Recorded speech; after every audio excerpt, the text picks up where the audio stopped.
This is brutal power wrapped in an elegant machine.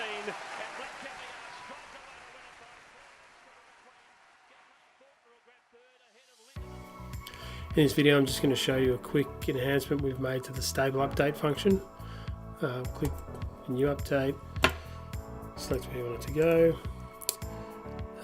and that is embedding video. So just put your cursor where you want the video to go, select embed video, highlight, copy the URL of the video you want to embed from YouTube or Vimeo, click OK. And that will then appear there as a embedded video. So when you click publish, you'll see that I can now play that video within the report.